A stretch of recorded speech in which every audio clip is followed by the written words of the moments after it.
Hello student, today I discuss next lecture of structure of atom. बच्चों live class में मैंने discovery of electron, discovery of proton, neutron, Thomson model of atom, Rutherford model of atom मैंने बात किया था। आज हम आपको इसमें बताएंगे और मैंने बोला था कि आउट ऑफ सिलेबस है। आपके सिलेबस में जो चीजें हैं बच्चों वो आपका है Bohr model of atom. Very very important, मैं लिख सकता हूँ very very most important. Okay, very very most important है ये। इससे हमें एटम के बारे में बहुत ब्रीफली आइडिया हो गया। ठीक है, जैसे थॉम्सन मॉडल एटम कुछ कारणों से फेल रहा, उतना बढ़िया एटम को डिफाइन नहीं कर पाया। एटम के अंदर इलेक्ट्रॉन कैसे होते हैं, क्या उनकी पोजीशन है। फिर रदरफोर्ड ने बहुत कुछ एक्सप्लेन किया। रदरफोर्ड के आने से मुझे न्यूक्लियस की जानकारी हो गई कि न्यूक्लियस है, न्यूक्लियस के अराउंड बहुत सारा स्पेस है जिसमें इलेक्ट्रॉन है। ये सारी बातें हमें हुई। लेकिन रदरफोर्ड का मॉडल जो फेल रहा बच्चों कि मैक्सवेल का एक इलेक्ट्रोमैग्नेटिक प्रिंसिपल्स है। मैक्सवेल ने बताया है कि कोई चार्ज पार्टिकल अगर एक्सेलरेट कर रहा है, चार्ज पार्टिकल अगर कंटिन्यू एक्सेलरेट कर रहा है, जैसे कोई एक पॉजिटिव चार्ज है न्यूक्लियस, इसके अराउंड 10 मान लो ये इलेक्ट्रॉन है। ओके, कोई इलेक्ट्रॉन है वो मूवमेंट कर रहा है कंटिन्यू, चार्ज पार्टिकल इलेक्ट्रॉन है, ये भी चार्ज है पॉजिटिव चार्ज, इसके अराउंड 10 क्या है इलेक्ट्रॉन मूवमेंट कर रहा है। तो अपनी एनर्जी क्या करेगा, लॉस करेगा, रेडिएशंस के रूप में एनर्जी इमिट होंगी और एक टाइम ऐसे आएगा इलेक्ट्रॉन जो है न्यूक्लियस के अंदर जो है जंप कर जाएगा और वो एटम्स क्या होगा, डिस्ट्रॉय हो जाएगा। ठीक है, लेकिन it can not be happen, ऐसा नहीं हो सकता कि न्यूक्लियस के अंदर जो है इलेक्ट्रॉन जंप करे और इसमें गिर जाए, जिसकी वजह से एटम क्या होगा, डिस्ट्रॉय हो जाएगा। तो यहाँ क्या हुआ, ये हमारा फेल रहा ये रदरफोर्ड का मॉडल इस जगह पे। तो कुछ न कुछ कमियां सब में रही हैं जितने भी मॉडल्स आए हैं। लेकिन बोहर जो है इन दोनों मॉडल को स्टडी करने के बाद अपना एक नया मॉडल दिया जो कि बहुत मॉडर्न मॉडल था। तो इनका भी एटम मॉडल फेल हुआ है।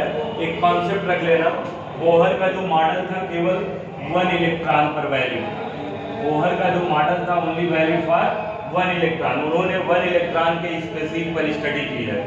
जैसे हाइड्रोजन की बात की है उन्होंने, हाइड्रोजन को लेके स्टडी किया है, हाइड्रोजन स्पेक्ट्रा को बताया है कि हाइड्रोजन में स्पेक्ट्रम कैसे बनते हैं, एक इलेक्ट्रॉन के स्पेक्ट्रम पे बात किया है। जैसे बच्चों हीलियम पता है आपको, हीलियम में कितने इलेक्ट्रॉन होते हैं, 2 इलेक्ट्रॉन होते हैं। 1 इलेक्ट्रॉन हीलियम बाहर कर दे तो हीलियम पे एक प्लस चार्ज आ जाता है। अब हीलियम पे कितने इलेक्ट्रॉन हो गए, 1, तो He+, 1 इलेक्ट्रॉन स्पेसीज के लिए ये आपका जो है वैलिड था। और स्पेशल जो इन्होंने स्टडी की है केवल हाइड्रोजन पर स्टडी की है। किस पे स्टडी किया है, हाइड्रोजन स्पेक्ट्रम पर वर्क किया है इन्होंने। तो डिफरेंट स्पेक्ट्रम्स, अलग अलग लाइंस मिली इनको, स्पेक्ट्रम लाइन मिली, जिसकी वजह से हम हाइड्रोजन स्पेक्ट्रा को जान पाते हैं। बच्चों बहुत ही अच्छा मॉडल था बोहर मॉडल ऑफ एटम, काफ़ी रिवोल्यूशन आया, बहुत बड़ी क्रांति लेके आया था इनका मॉडल। लेकिन क्या था, ओनली वैलिड फॉर 1 इलेक्ट्रॉन, इसलिए ये भी फेल रहा। ठीक है, जीमन इफेक्ट को एक्सप्लेन नहीं कर पाया ये मॉडल, स्टार्क इफेक्ट को नहीं एक्सप्लेन कर पाया, लेकिन बहुत सारी चीज़ों को ये मॉडल बताया है। ठीक है, तो हम इसको देखते हैं बच्चों, एक एक पास्टुलेट इसमें पढ़ते हैं और देखते हैं। देखिए यहाँ पे बच्चों, it is based on Planck quantum theory of radiation. ये पूरा बेस्ड किस पर है, Planck quantum theory of radiation पर ये बेस्ड था बोहर का model. It explain the stability of atom.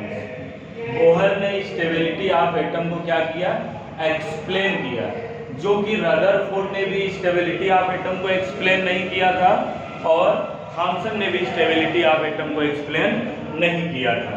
Okay, it explain the stability of atom and atomic spectra of the hydrogen atom. Okay बच्चों, यहाँ पे जो इलेक्ट्रॉन मूवमेंट करते हैं वो अगर जो इलेक्ट्रॉन एनर्जी अपनी इमिट करते हैं, जंप करते हैं, जब लोअर लेवल से हाई लेवल ऑर्बिट में जंप करते हैं और फिर हाई लेवल से लोअर लेवल में आते हैं तो वो अपनी एनर्जी इमिट करते हैं, ठीक है। तो उसको स्टडी करने के लिए वो बहुत सारी रेडिएशन इमिट करते हैं, ठीक है। उसी को हम बोलते हैं spectra, okay, spectra of the hydrogen atom. Important postulate of Bohr atomic theory are, कुछ इंपॉर्टेंट पास्टुलेट हैं, एक एक करके वन बाय वन हम क्या करेंगे बच्चों, स्टडी करेंगे। पहला पास्टुलेट हमारा क्या था बोहर का, electron revolve around the nucleus in circular orbit, okay. मैं यहाँ पे देखूंगा ये न्यूक्लियस है बच्चों, ये हमारा क्या है, मैं यहाँ पे इंडिकेट कर देता हूँ, ये आपका क्या है न्यूक्लियस, कंफ्यूज नहीं होना है, ये आपका न्यूक्लियस है।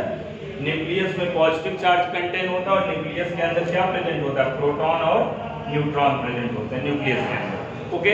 किसी एटम का टोटल मास भी रदरफोर्ड ने बताया है कि कंसंट्रेटेड एक न्यूक्लियस के अंदर ये एटम का मास प्रेजेंट होता है, 99.99% मास इसका जो है न्यूक्लियस के अंदर प्रेजेंट होता है।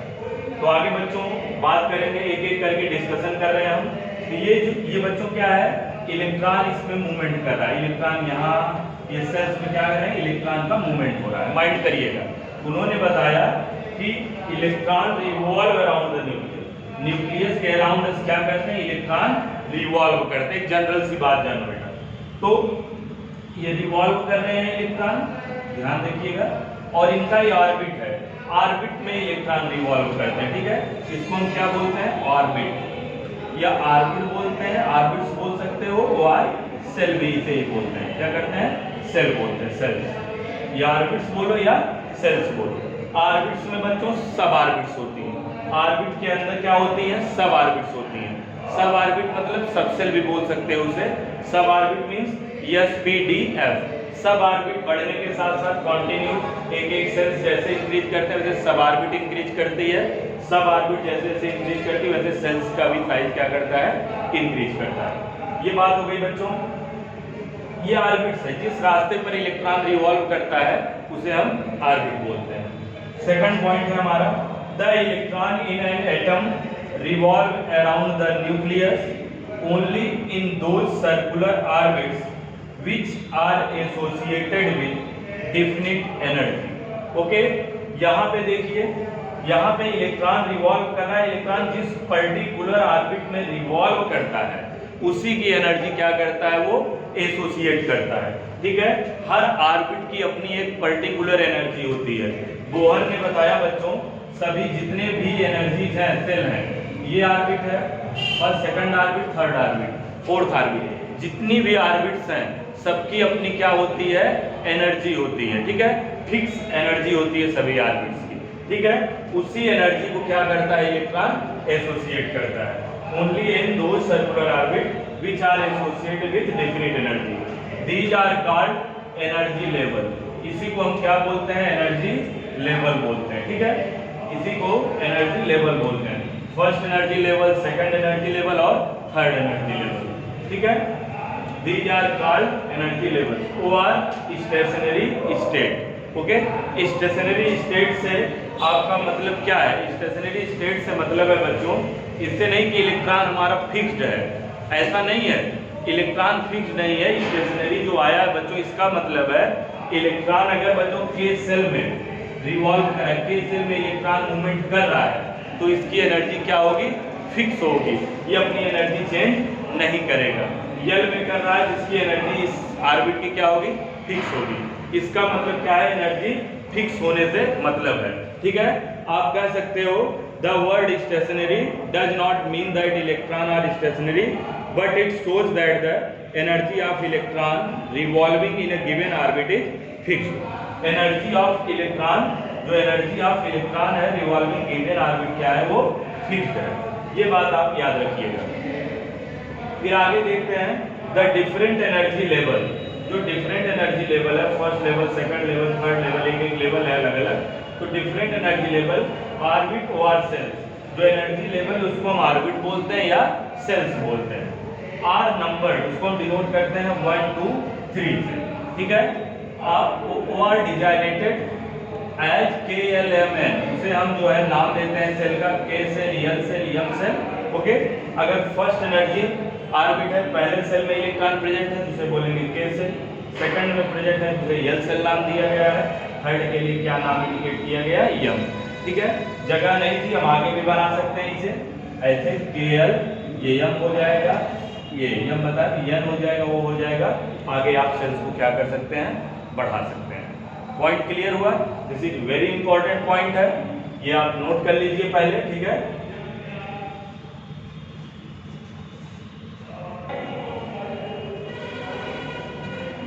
बच्चों नेक्स्ट पार्ट हम स्टडी करेंगे। थर्ड पार्ट है हमारा the angular momentum of an electron in a given stationary state is given bye, यहाँ पे देखेंगे the angular momentum of an electron. Angular momentum क्या होता है, mvr।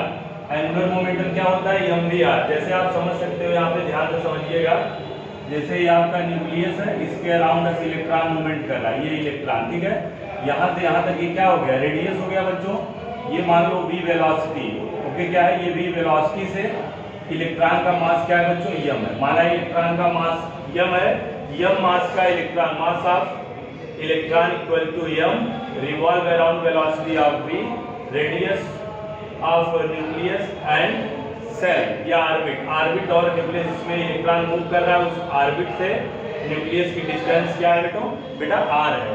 तो यहाँ पे हम क्या कर लेंगे इसको, mvr, ओके। ये मूवमेंट कर रहा है इसे, यहाँ पे इलेक्ट्रॉन पहुंचा तो कुछ यहाँ पे वेलोसिटी v है, ओके। यहाँ से रेडियस r है, मास तो इसका फिक्स है इलेक्ट्रॉन का, ओके। मीन्स आप कह सकते हो ये रिवॉल्व कर रहा है, सर्कुलरी मोशन कर रहा है, तो एंगुलर मोमेंटम, और एक यहाँ पे एंगल डेवलप कर रहा है, इनके बीच क्या बन रहा है, एक एंगल बन रहा है, एक एंगल बन रहा है, इसके हम क्या बोलेंगे, इसे angular momentum. The angular momentum of an electron in given stationary state is given by mvr is equal to nh/2π। तो हम कह सकते हैं यहाँ पे आपका m क्या है, मास ऑफ इलेक्ट्रॉन, v क्या है, velocity of electron, r radius of electron, r क्या है आपका, ये आप बोल सकते हो यहाँ पे r जो है radius of the orbit, orbit की रेडियस है, न्यूक्लियस से ऑर्बिट के बीच जो रेडियस है, ये डिस्टेंस को हम बोलेंगे रेडियस। तो एक एक चीज हम यहाँ पे समझ पा रहे हैं, यहाँ लिख देते हैं, थोड़ा सा ध्यान दीजिएगा। यहाँ m क्या है आपका, मास of electron, mass of electron, v velocity of electron, velocity of electron, ध्यान दीजिएगा। r क्या है, radius of orbit, radius of orbit, orbit मतलब एनर्जी लेवल, और n क्या है आपका, नंबर ऑफ इलेक्ट्रॉन, n क्या है, एनर्जी लेवल है आपका, h क्या है आपका, प्लैंक कांस्टेंट, सबसे important term h, Planck constant, Planck constant बहुत स्मॉल होता है इसकी वैल्यू, और आपका पाई को पता है, आपको पाई की वैल्यू फिक्स होती है। ठीक है, ये आपकी सारे क्या क्या इंडिकेट कर रहे हैं, ये मैंने आपको यहाँ पे बता दिया, ध्यान दीजिएगा।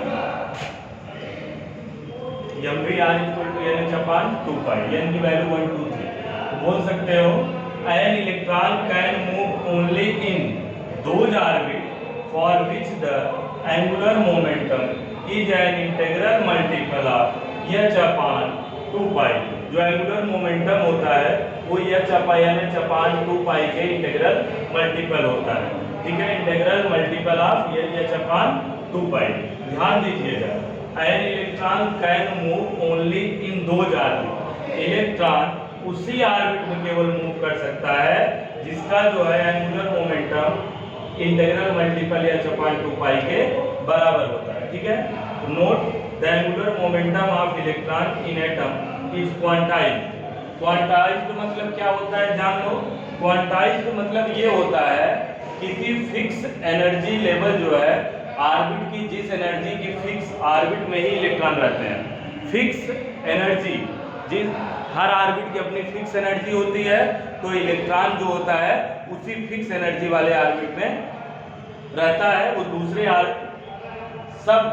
हर इलेक्ट्रॉन की अपनी एनर्जी क्या होती है, फिक्स होती है, उसी ऑर्बिट में रहते हैं, उसी को बोलते हैं क्वांटाइज्ड। ठीक है, the angular momentum of electron in atom is quantized. for n is equal to 1 2 3 angular momentum h upon 2 pi h upon pi 3h upon 2 pi, ठीक है। जैसे पहले एनर्जी में है, ये एनर्जी लेवल पहला है तो यहाँ पे n की वैल्यू 1 रखेंगे तो h upon 2 pi, तो एंगुलर मोमेंटम किसके बराबर हुआ h upon 2 pi। n की वैल्यू 2 रखेंगे, 2 से 2 कैंसिल होगा तो h upon pi के बराबर क्या होगा, एंगुलर मोमेंटम होगा। तो ये सेकंड एनर्जी के लिए, तो ये बात आपको समझ में आई। 4 पॉइंट नंबर पास्टुलेट 4 क्या है, an electron moves in a given energy cell, electron move in a given energy cell, okay. जो energy cell given energy cell है, दिया हुआ है, उसी में इलेक्ट्रॉन क्या करेगा, मूव करेगा। Electron moves in a given energy shell, it's absorb nor emits energy, it's neither absorb और नॉर एमिट्स एनी एनर्जी, ठीक है। जब इलेक्ट्रॉन मूव करता है दिए हुए सेल के अंदर, वो कोई भी सेल है उसमें इलेक्ट्रॉन जो मूव कर रहा होता है, तो न तो वो एनर्जी एब्जॉर्ब करता है न तो एनर्जी इमिट करता है। इमिट मतलब एनर्जी का बाहर होना, निकलना। नेक्स्ट पॉइंट है व्हेन है, मतलब ये समझ लो कि न्यूक्लियस के अराउंड जब इलेक्ट्रॉन एक फिक्स्ड ऑर्बिट में मूव करेगा तो कोई भी एनर्जी इमिट और एब्जॉर्ब नहीं करेगा, ठीक है। एनर्जी इमिट और एब्जॉर्ब उस कंडीशन में करता है जब इलेक्ट्रॉन को कहीं बाहर से सनलाइट से या कोई एनर्जी मिलती है, फोटोन, एक फोटोन की एनर्जी या जो सनलाइट से एनर्जी आती है उसे हम फोटोन बोलते हैं। क्या बोलते हैं, फोटोन के फॉर्म में। तो बोल सकते हैं when an electron jumps from an orbit, important है ये पॉस्टुलेट, ध्यान दीजिएगा। When an electron jumps from on orbit to another orbit, from one orbit to another orbit, then the difference in the energy of two energy level is absorbed or emitted in the form of radiation, okay। absorbed or emitted form of the radiation के form में क्या होती है, energy emit होती है। ध्यान से देखिएगा यहाँ पे, जैसे क्या है, ये आपका बेटा न्यूक्लियस है, ये आपका सेल है, ओके। जैसे ये इलेक्ट्रॉन है, इसको सनलाइट मिला, इस इलेक्ट्रॉन को बाहर से एनर्जी दी गई सनलाइट के थ्रू, इलेक्ट्रॉन जंप करके इसमें चला आया, ठीक है। इसको मैंने क्या मान लिया, n1, और इसकी एनर्जी n1 है। मान लो ये n1 ऑर्बिट है, इसकी एनर्जी क्या है, E1 है। ये n2 ऑर्बिट था आपका, मान लो सपोज दैट ये n2 ऑर्बिट है, दूसरा ऑर्बिट है, इसकी एनर्जी क्या है बच्चों, E2 है। जब बच्चों E1 से E2 गया तो इसने सनलाइट की एनर्जी क्या किया, एब्जॉर्ब किया। जैसे ही एनर्जी इसने एब्जॉर्ब किया, ये जंप कर गया, इसको एनर्जी मिली, हीट हुआ, जंप कर गया। जैसे कोई चीज क्या होती है, एनर्जी मिलती है तो वो क्या होता है, एक्साइटेड हो जाता है। तो एनर्जी यहाँ से कहाँ गई, इसमें E1 से E2 गई। यहाँ पे देखो E1 से E2, जब भी एनर्जी जो है, फर्स्ट सेल की एनर्जी E1 है, जंप करने के बाद उसकी एनर्जी E2 हो गई। उसने एनर्जी को क्या किया, एब्जॉर्ब किया। कैसी एनर्जी, जो सनलाइट से मिली, लाइट एनर्जी को एब्जॉर्ब कर रहा है। और यहाँ पे बच्चों देखो E2 से E1, जैसे ही क्या किया कि जो एनर्जी एब्जॉर्ब किया, तो क्या करा, जो एनर्जी एब्जॉर्ब किया धीरे धीरे एनर्जी लूज करके फिर क्या हो जाएगा, E1 में आ जाएगा। E2 से फिर E1 में आएगा तो एनर्जी क्या करेगा, इमिट करेगा। एनर्जी लूज करता है तो किसमें आ जाता है, फिर लोअर लेवल में आ जाता है, ठीक है। तो यहाँ पे देख सकते हैं, यहाँ पे हाई एनर्जी है minus lower energy. High energy जो एनर्जी सेल है, हाई एनर्जी सेल है आपका ये, ठीक है, और ये लोअर एनर्जी का सेल है। तो दोनों एनर्जी जो है अगर हम माइनस करेंगे, डिफरेंस निकालेंगे तो बोलेंगे डेल्टा ई, तो किसके बराबर होता है, एच न्यू के बराबर होता है, ठीक है। एच न्यू की लाइट को क्या करता है, ये एब्जॉर्ब करता है, इसीलिए किसके बराबर है, एच न्यू। न्यू को लिख सकते हैं C अपॉन लैम्डा, ठीक है। तो जैसे क्या करता है, ये जैसे ही लोअर लेवल, हायर लेवल से लोअर लेवल में फिर लौट के आता है, तो ये एनर्जी क्या करता है, इमिट करता है। किस फॉर्म में, रेडिएशन के फॉर्म में इमिट करता है, ठीक है। यहाँ पे देख सकते हो, when an electron jumps from one orbit to another orbit, जब एक ऑर्बिट से दूसरे ऑर्बिट में, पहला ऑर्बिट है ये दूसरा, इसको सेल्स बोलते हैं, ऑर्बिट में इलेक्ट्रॉन मूव करते हैं। जब कोई इलेक्ट्रॉन पहले ऑर्बिट से दूसरे ऑर्बिट में जंप करता है, तो then the difference in the energy of two energy level, high energy level और लोअर एनर्जी लेवल का जो डिफरेंस होता है, इज एब्जॉर्ब्ड और emitted in the form of radiation, वो एनर्जी को एब्जॉर्ब करते हैं रेडिएशन के फॉर्म में, इज एब्जॉर्ब्ड और emitted in the form of radiation. ठीक है, यहाँ पे मैंने लिखा E1 से E2 एनर्जी इज एब्जॉर्ब्ड, यहाँ पे देखा मैंने एनर्जी इज इमिटेड। ठीक है, और एक बात, ये पूरा बोहर्स का जो एटॉमिक मॉडल है ये वैलिड है ओनली 1 इलेक्ट्रॉन के लिए, ये वैलिड है। याद रखिएगा, ये पूरा मॉडल किसके लिए वैलिड है? एक इलेक्ट्रॉन के लिए वैलिड है, इस बात को आप याद रखिएगा। ठीक है बच्चों, इसमें बहुत सारी चीजें हमको आपको बताना है। ठीक है, जैसे अपना क्या होता है, हर रेडियस की अपनी क्या होती है, वो सेल्स की एनर्जी होती है। और उसके बाद हम आपको यहाँ पे ये बात बता दें कि बोहर का जो एटॉमिक मॉडल था वो केवल एक इलेक्ट्रॉन पर काम करता है। ठीक है, तो इसके बाद हम आगे का लेक्चर आपको बताएंगे। ठीक है, पहले आप इसको स्टडी करिए। ठीक है, वेरी इंपॉर्टेंट मॉडल है Bohr atomic model. Thank you.